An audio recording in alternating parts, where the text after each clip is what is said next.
This morning's opening words come from the poet Wendell Berry, "To know the dark." To go in the dark with the light is to know the light. To know the dark, go dark.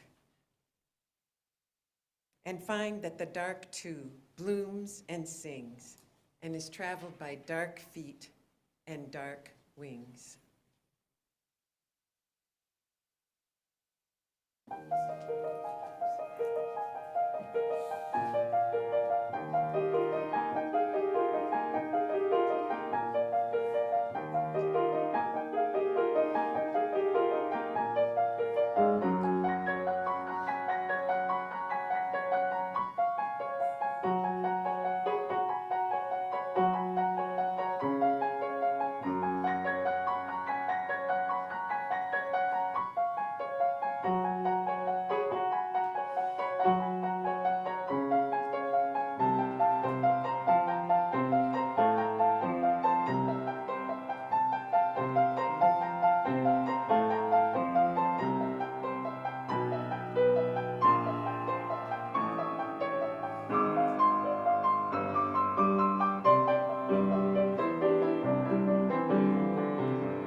Thank you, Lark, always. You do such a lovely job.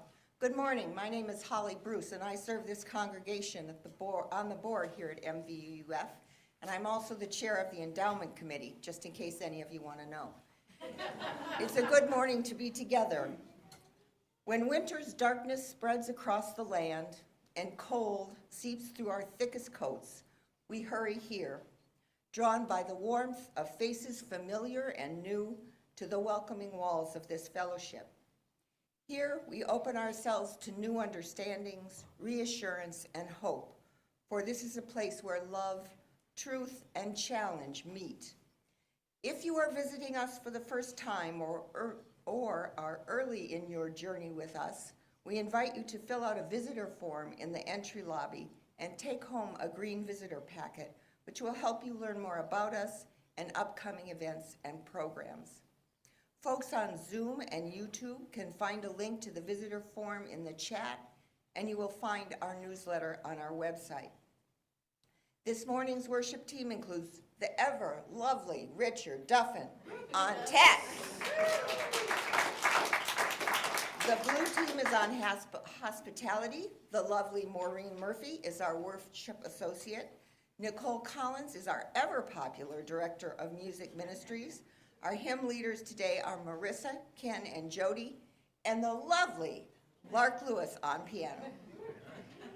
She is providing music this morning to delight, comfort, and inspire us as always. Welcome to MVUUF, Minnesota Valley Unitarian Universal Fellowship for Long. It is a good morning to be together.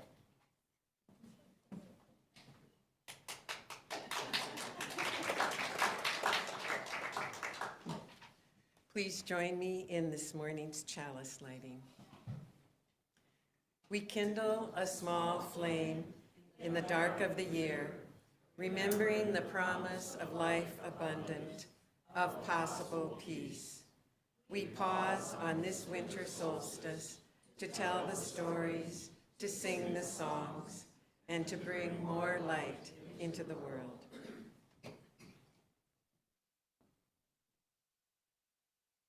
Our opening hymn this morning is number 57, All Beautiful, the March of Days, number 57.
Good morning. I want to invite any children forward. I got a story. And their parents. Do you guys want to come up and hear a story?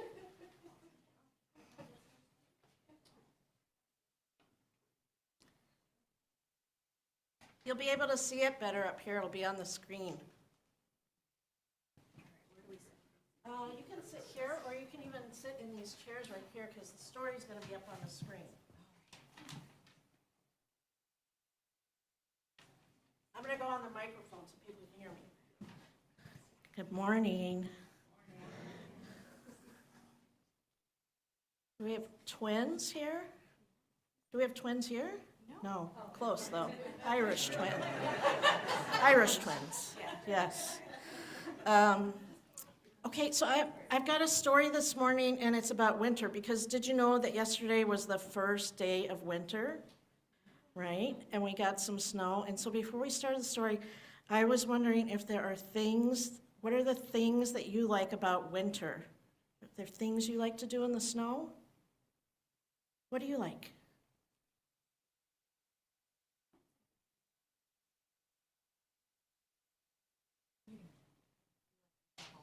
Shovel. This one right here likes to shovel. Take notes. That's great. And they're good at it. That's excellent. Shoveling snow, that's fun. What else? How about you girls? Do you have things you like to do in the snow? Staying home in bed. Oh, that's a good one. Yeah, adults, anything you like to do in the snow? Stay home in bed. Build snow forts that are only used for 30 seconds. Yes. Sledding. Sledding's a great one. What else? Castle. Oh, a castle. Ooh, I love snow castles. You know what else I love? I love the way that my boots make that crunch noise when you walk in the snow, because they don't make that noise in the spring or the summer when you've got hiking boots on. You don't get that great crunchy noise. What did you say? Snowmen. Oh yeah, snowmen. That's a great one. Or snow angels. Did you ever make a snow angel? That's fun too. We need a little more snow for snow angels. Well, we've got a beautiful story to share with you this morning, and this is about a little boy named Peter and what he likes to do in the snow. So enjoy the story, and then after the story, you can stay up here if you want, or there's some crafts in the back for you to do. So you just decide whatever works best for you, okay?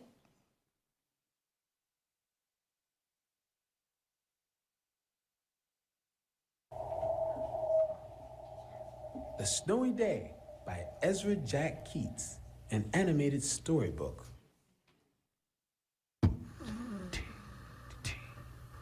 One winter morning, Peter woke up and looked out the window. Snow had fallen during the night. It covered everything as far as he could see. After breakfast, he put on a snowsuit and ran outside. The snow was piled up very high along the street to make a path for walking. Crunch, crunch, crunch. His feet sank into the snow. He walked with his toes pointing out like this. He walked with his toes pointing in like that. Then he dragged his feet slowly to make tracks. He found something sticking out of the snow that made a new track. It was a stick that was just right for smacking the snow-covered tree. Down fell the snow, plop, on top of Peter's head.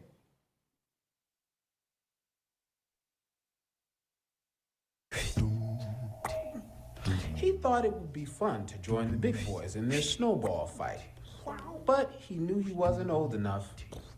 Not yet. So, he made a smiling snowman, and he made angels. He pretended he was a mountain climber. He climbed up great, big, tall, heaping mountain of snow and slid all the way down. He picked up a handful of snow, and another, and still another, packed it round and firm, and put the snowball in his pocket for tomorrow. Then he went into his warm house. He told his mother all about his adventures while she took off his wet socks.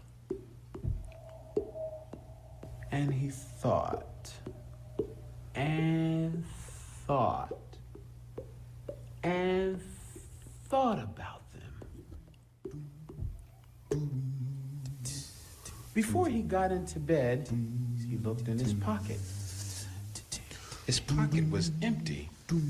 The snowball wasn't there. He felt very sad. While he slept, he dreamed that the sun had melted all the snow away. But when he woke up, his dream was gone. The snow was still everywhere. New snow was falling. After breakfast, he called to his friend from across the hall. And they went out together in the deep, deep snow.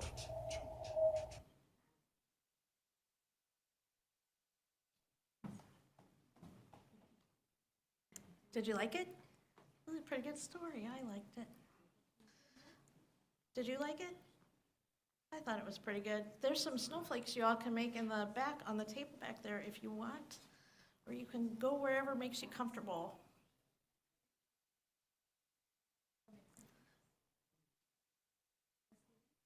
I'm going to move us into our time for sharing today for Joys and Sorrows.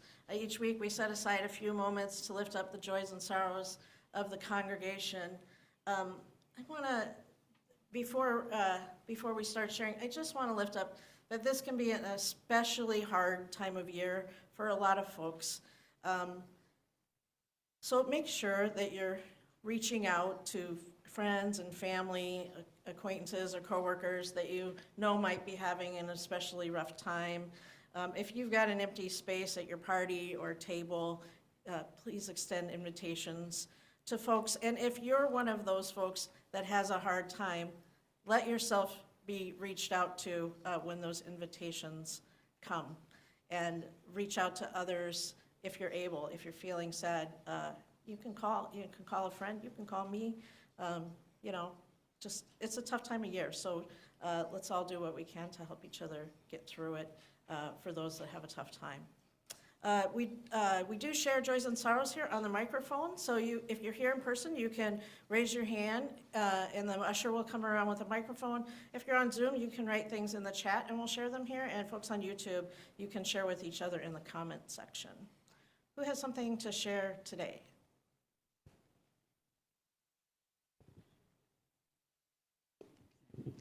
Hi, Marcy Lovejoy here, and I've just really been the benefit of so much kindness and giving through you here, as well as friends and family. Nan and Nancy were especially helpful. Nancy is quite often the one that's the trooper in getting me around to things and helping me at activities. This week, I was able to get haircut and hair color because I need my pizzazz. So yeah, they were really great in getting that handled. And then let's see what else. I got to go to the Trans-Siberian Orchestra yesterday. Family got me there, so just been so very fortunate with. I need a village and I have one. Thank you, everybody.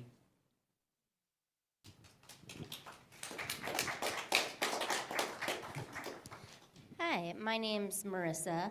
I'm all the way in the back, but loud, so that helps. I'm grateful that I was able to spend time with my sister and my nephew yesterday. We have kind of an estranged relationship, and it's probably been 7 months since I've seen them, so that's like half of his life because he's a toddler. but that was wonderful. And then my sorrow is that I have 3 close friends and family members that have passed this month. So it's been really challenging for the families and us, and you know, it's hard to look at the other side of that and think of them transitioning into somewhere happy and peaceful. So just trying to look at that side of it. But thanks for listening. Hi, my name is Yamini. So I have had a rough week. So I had my inflammation flare up, had been in ER on Tuesday, and I had my surgery. Coming out of anesthesia was pretty rough. I don't remember anything. I had an episode of PTSD, which was really bad, but my husband was there to support me, and I don't remember anything what has happened.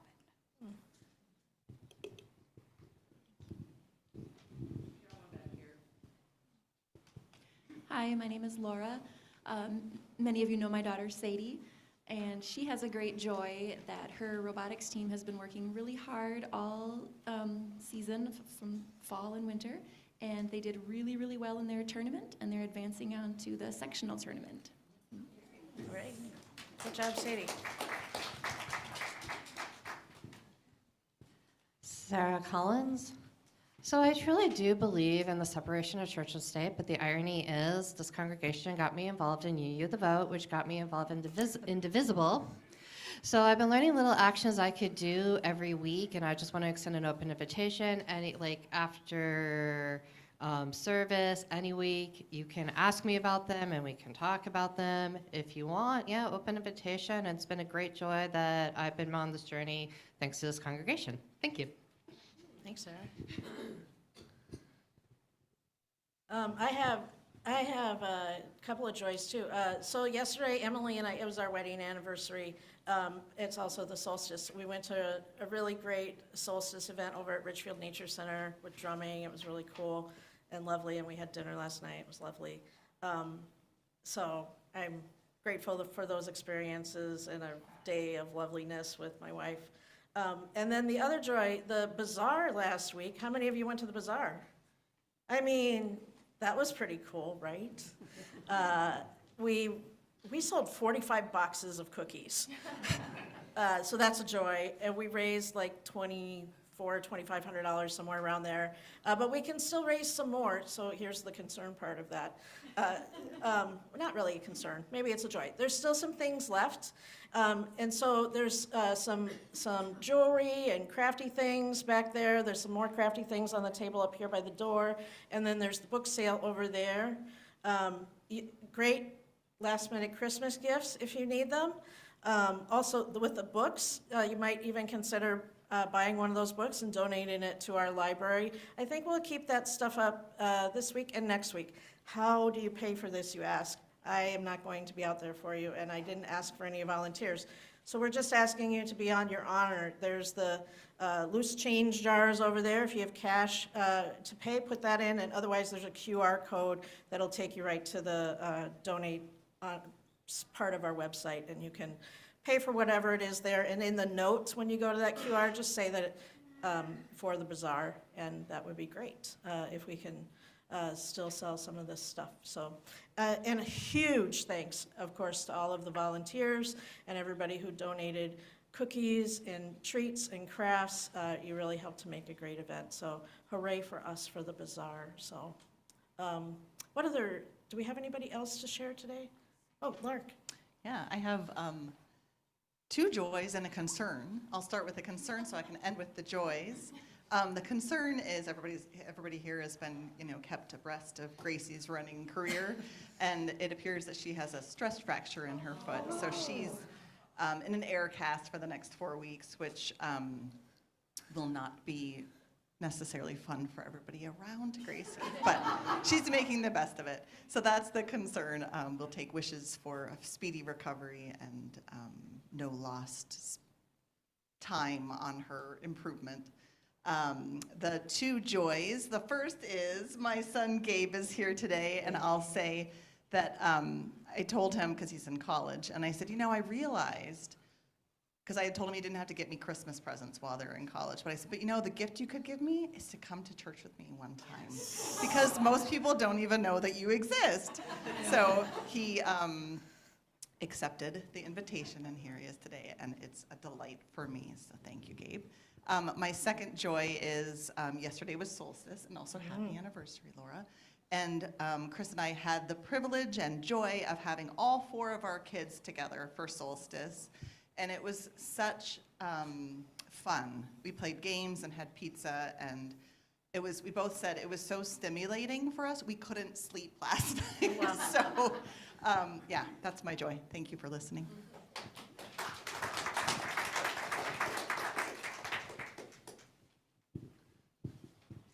Hi everyone, my name's Nikki. I just have a sorrow to lift up. I have a friend, Maggie, who within a kind of a strained relationship with her mom unexpectedly passed away about a week and a half ago. So now she's in the process of grieving that and clearing out her house and kind of navigating the complexity of that grief. So just good thoughts and intentions towards Maggie would be much appreciated. Which also reminds me to lift into this space all of us who have complicated family relationships as we navigate through the last bit of time of the year and the holidays. Does anybody else? Richard, on Zoom? Yes, on Zoom. Laura tells us, my joy is being able to join the service on Zoom when I'm out of town. And Eve Bergman writes, joy, she's grateful to be on a wild grief hike in Seattle. Yeah, she's on a wild grief hike somewhere in Washington. It's amazing. So ask her about that experience when she returns.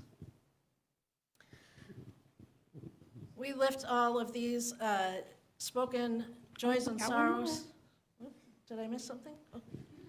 Seth here. Putting love at the center is a shared ministry, not a competition.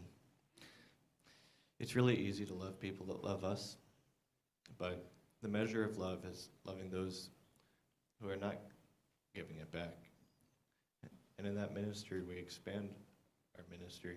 We inspire people. That's what I have to say. That's something good to hold on to this week, too, as we might be present with people that we have difficult relationships with.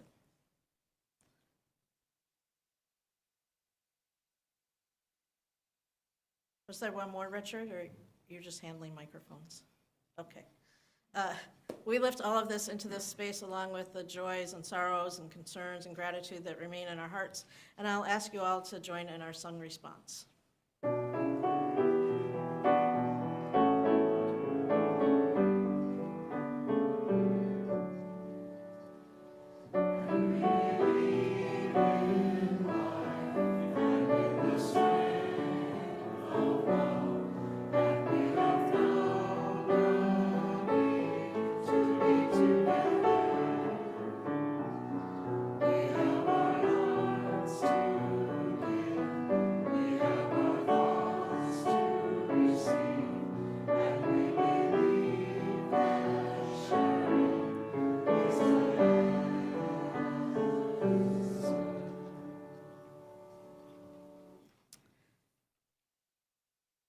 Friends, I have a lovely meditation to share with you this morning that I've adapted from Sherry Woodbury. So I would invite you into a comfortable space. You might wish to adjust your position that you're sitting in so that your spine is straight and your body is relaxed.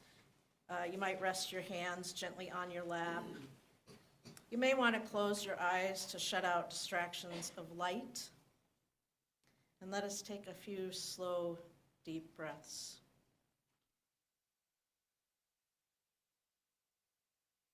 With your vision muted, I invite you to notice what your other senses are telling you. You may feel a sense of pressure on your back or your sitting bones, where your body comes in contact with the chair. You might have feelings of tension or tightness in your shoulders or along your jawline.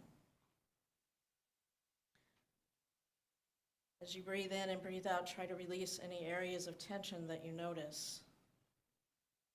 Soften your neck and your swallowing muscles. Release any tension you feel in your abdomen. Imagining your inner organs, muscles, and nerves letting go of any places that feel tight. Let them feel warm and relaxed.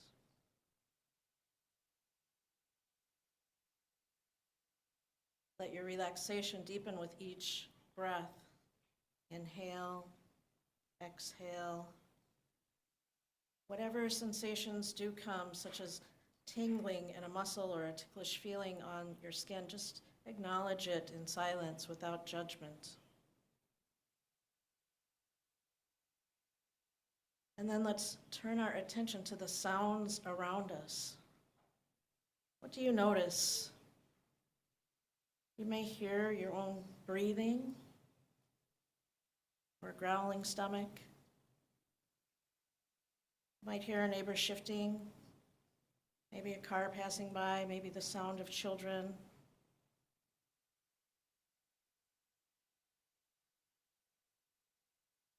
Acknowledging these outward sounds, let us turn our focus inward. Thoughts might bubble up through your consciousness, and you can just let them float by like snowflakes on the breeze. Feelings may bubble up from some deeper place in you. You don't have to name the feeling or put any words to it. Just notice if anything is there for you with gentle acceptance. Now, imagine your body and mind filled with darkness and silence, like the deep, dark night in a wilderness. Take comfort in the stillness, the restfulness of the space within you. Don't try to make anything happen. Just rest into this inner darkness, knowing that you are safe in this moment.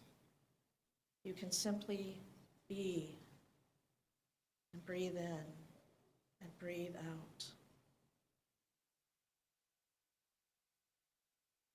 In the quiet corners within, let us sense the healing powers of our bodies, the amazing ability of our soft animal body to restore damaged cells, to create new healthy cells, to bring balance to systems that have gotten out of whack.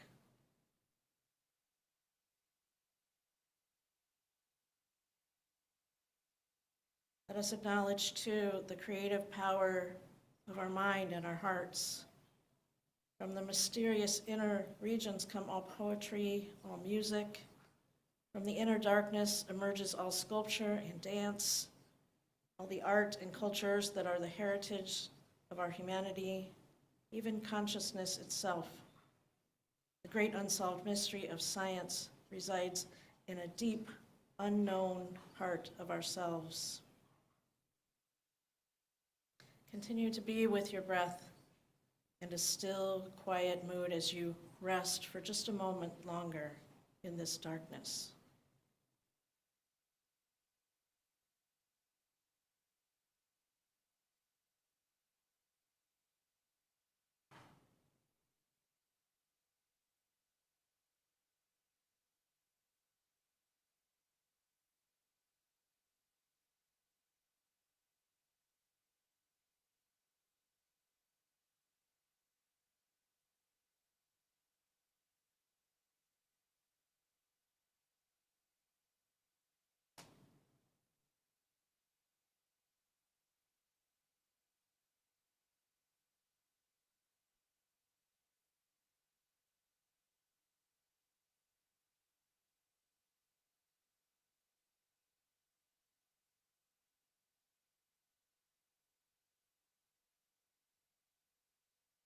And I invite you gently back into our shared space. With humility and awe, let us all be grateful for the power of darkness within ourselves on this winter solstice.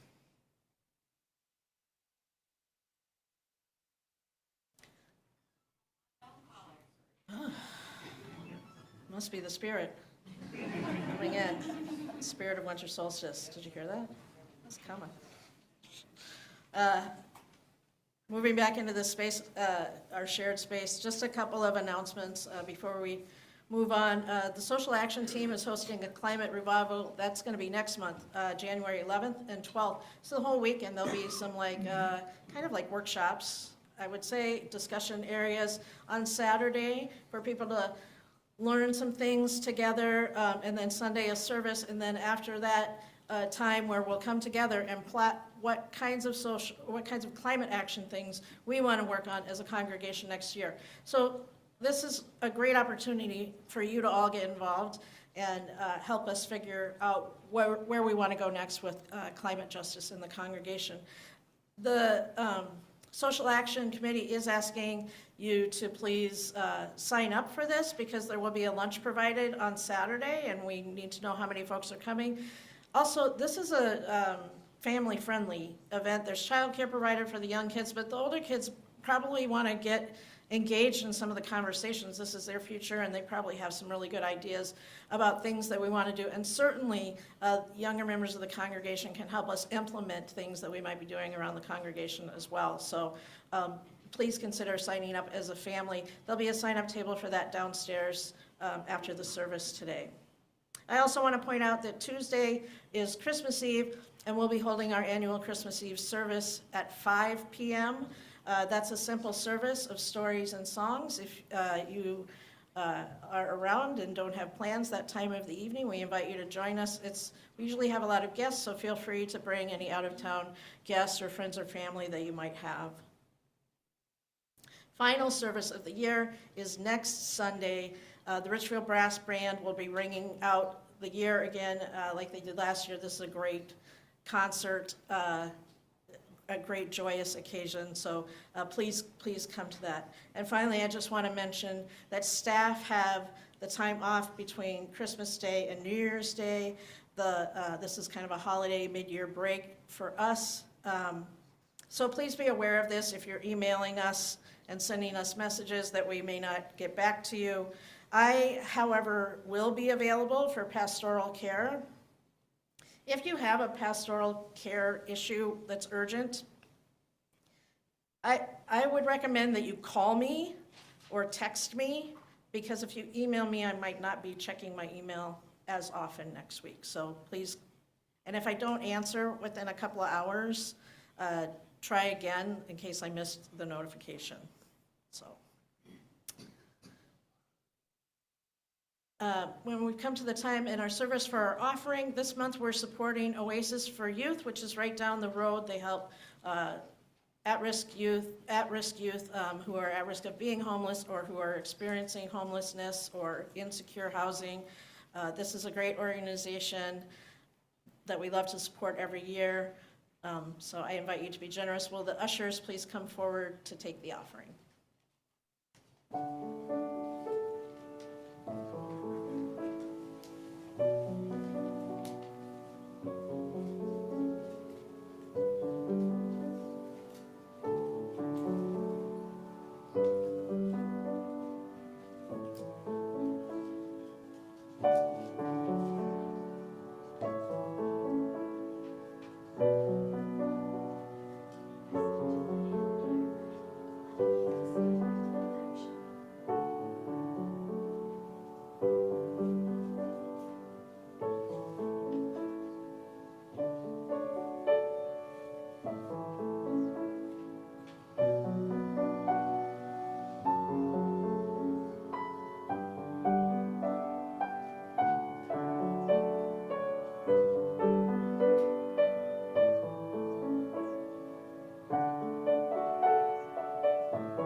Winter Grace by Patricia Fargnoli. If you have seen the snow under the lamppost piled up like a white beaver hat on a picnic table, or somewhere slowly falling into the brook to be swallowed by water, then you have seen beauty and known it for its transience. If you have gone out in the snow for only the pleasure of walking barely protected from the galaxies, the flakes settling on your parka like dust from just-born stars, the cold waking you as if from long sleeping, then you can understand how more often than not, truth is found in silence, how the natural world comes to you if you go out to meet it. Its icy ditches filled with dead weeds, its vacant birdhouses and dens full of the sleeping. But this is the slowed down season held fast by darkness. And if no one comes to keep you company, then keep watch over your own solitude. In the stillness, you will learn with your whole body the significance of cold and the night, which otherwise is always eluding you.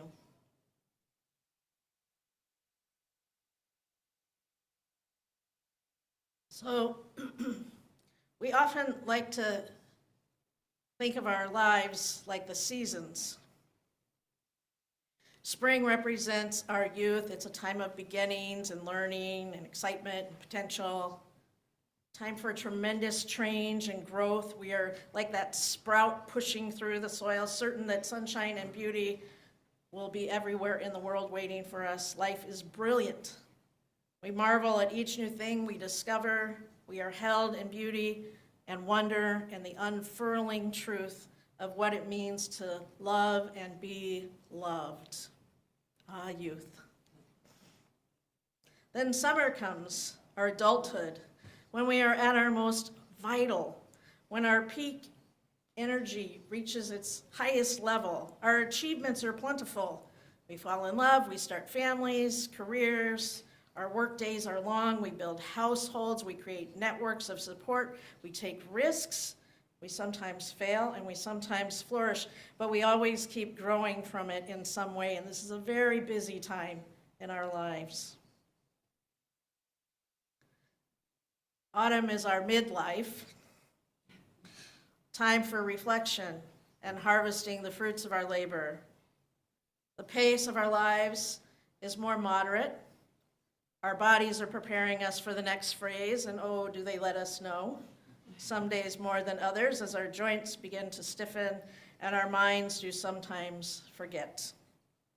We are like the changing leaves. Our colors are no longer vibrant and green, but are instead warm hues of red and yellow. We seek and we offer comfort at this stage in our lives.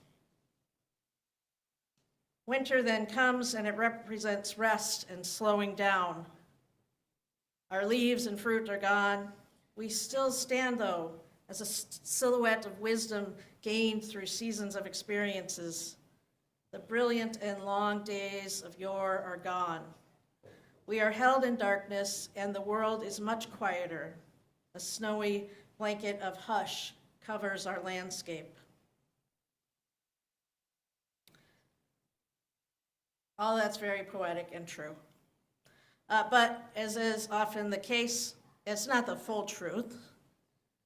The truth is sometimes we don't live to see summer or spring or winter, and they don't always go in that order. They bounce around a lot.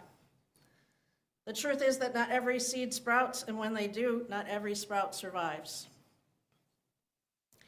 The truth is also that the seeds and the sowing, the reaping and the harvesting, the seasons of beginnings and endings do not just represent an entire lifespan. They also represent just moments in our lives where we are always learning and growing. We're always bouncing between those seasons. We're always building and taking risks. We're always in need of warmth and comfort. And we are, in some sense, we are always a little bit in the dark. Despite the fact that we're always experiencing these things, our culture is not one that places a higher value on the metaphorical gifts outside of spring and summer in our lives. Beauty and productivity are much prized over comfort and solitude. This is a great disservice, as I'm sure you feel deep in your bones. Catherine May is the author of Wintering, The Power of Rest and Retreat in Difficult Times, and she writes, "Plants and animals don't fight the winter. They don't pretend it's not happening and attempt to carry on living the same lives they lived in summer. They prepare, they adapt, they perform extraordinary acts of metamorphosis to get them through. Wintering is a time of withdrawing from the world, maximizing scant resources, carrying out acts of brutal efficiency and vanishing from sight.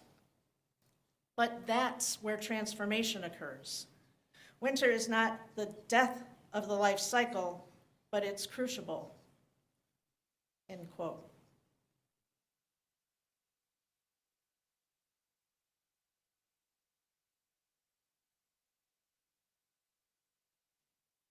Friends, there are many times in our lives that feel like we are in a wintering season. We feel this way when we grieve the loss of a loved one, the loss of a relationship or a job. We feel this way when we are in the in-between space, that liminal space of unknowing, where nothing feels certain or tangible. We feel this way when we are in the deepest parts of transition, in which we cannot see light, in which we have no clue what's happening next. When we are like the seed buried beneath the snow, with only the stirring of something inside of us pushing against us, and all that we know about that stirring is that it wants to get out. It wants to crawl up through the darkness. And what of that darkness? Well, it's the winter solstice. In the northern hemisphere, that happened yesterday at 3:20 a.m. At that exact time, the sun shone above the Tropic of Capricorn, and it appeared at its most southerly point as seen from our northern part of the earth. It was the shortest day of the year. The sun did not rise until 7:47 a.m., and it set a mere 8 hours and 46 minutes later at 4:34. Right? And though the days will gradually now begin to get longer, we're only going to gain a mere 4 minutes of daylight by the end of the month, so don't get too excited about it yet. We're in the northern part of the north. It takes us a little bit longer. We're in the midst of the longest nights of the year. We now wake up in the dark, drive home from work in the dark, and most often, the exception being today, it's overcast and gloomy outside. Now, we might find ourselves impatient for the return of light and sunshine to our days, but do not dismiss the gifts of the darkness, for even here nature bestows upon us things that we so deeply need. The first and foremost of these is rest and an invitation to slow down. I did my ministerial internship in Davis, California in 2015-2016. And they have a little more southerly location on the globe, which meant that they have about 45 minutes more of daylight than we do this time of year. And of course, it's California, where it's sunny every day. I kid you not, it's like every day. I didn't bring my car to the internship that year. I just had a bicycle, and I rode my bike to church every day. So I was very aware of light and changing light and the weather. And it was about this time of year where I started to feel a little let down. It was just so sunny and warm all the time. And I remarked to my housemate, I don't understand, like, when do you just, like, curl up on the couch with a blanket and eat tomato soup? Like, when does that happen? Now, I said this, though I was born in California and lived there until I was, 12 years old. But I have become accustomed to Minnesota winters, and my body and my mind and my spirit were craving the dark and cold reminder to slow down and rest. The quasi-Scandinavian I have become just needed a little more gloom.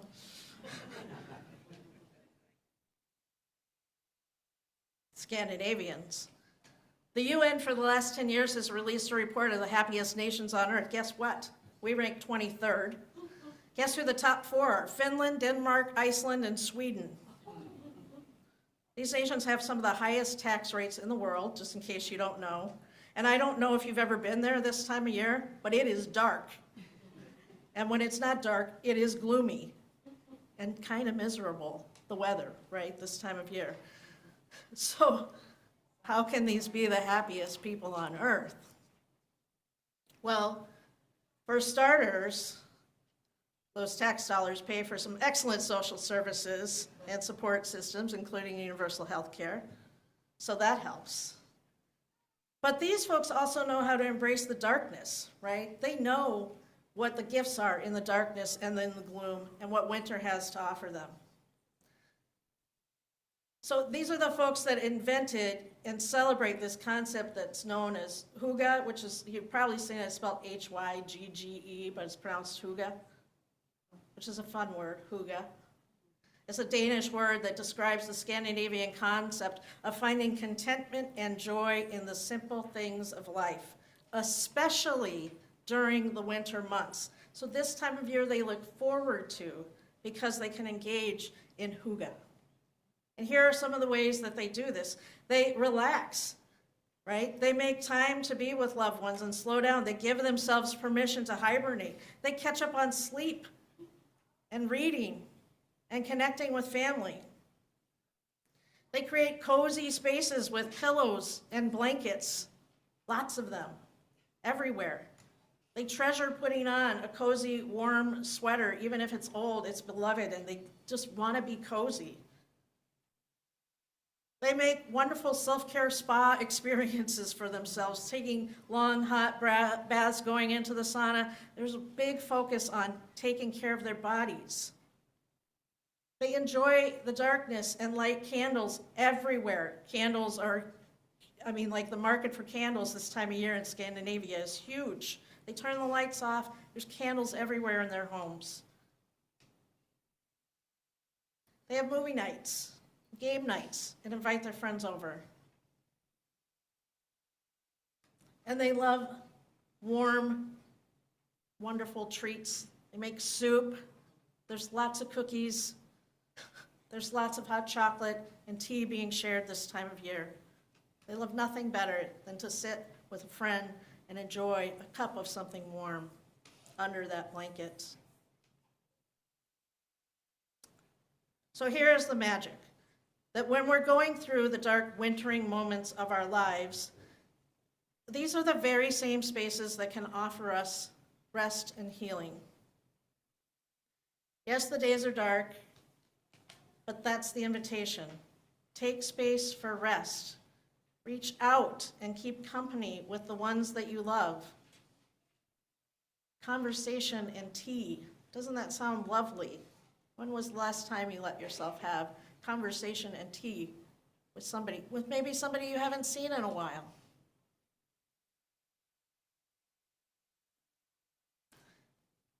When the darkness of night arrives, before 5 o'clock today, take time to relish it. Wander your neighborhood and see the brilliance of holiday lights that are being shared with you for one reason only. Can you guess what that is? To make, exactly, joy. Those lights are on. Every time you see those lights, you need to remind yourself, these people wanted me to be happy. They don't even know you. And they want you to be happy, and they want you to experience that joy in the darkness. That's just for you. Take an evening walk around the park or a nature center, watching the moonlight and the starlight sparkle on that little bit of snow that we were lucky enough to get the other day. Breathe in that crisp winter air and let yourself be held in the wonder of that just echoey winter silence. There in the darkest days, may you find peace and know how much you are truly loved. Blessed be and amen. Will you please join in singing our closing hymn today, Dark of Winter? Number 55.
Before we extinguish our chalice, I just want to extend an invitation. I know we have visitors here this morning. We do have social time after the service downstairs.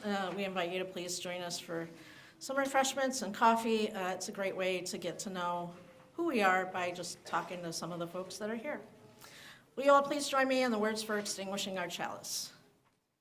We extinguish this flame, but not the light of truth, the warmth of community, or the fire of commitment.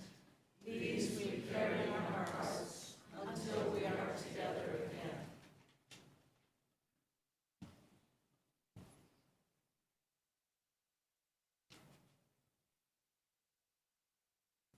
Our closing words are from Victoria Safford, former minister at White Bear, UU.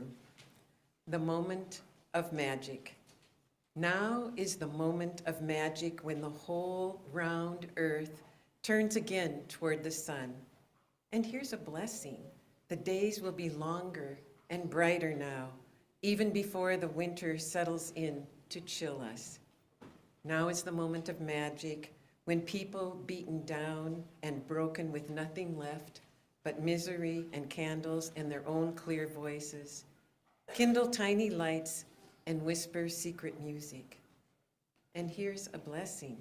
The dark universe is suddenly illuminated by the lights of the menorah, suddenly ablaze with the lights of the kinara, and the whole world is glad and loud with winter singing.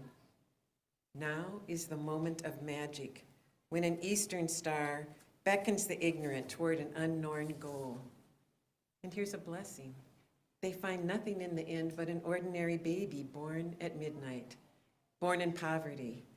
And the baby's cries, like bells ringing, makes people wonder as they wander through their lives what human love might really look like, sound like, feel like. Now is the moment of magic, and here's a blessing. We already possess all we need. We've already received our presents, ears to hear music, eyes to behold lights, hands to build the true peace on earth, and to hold each other tight in love.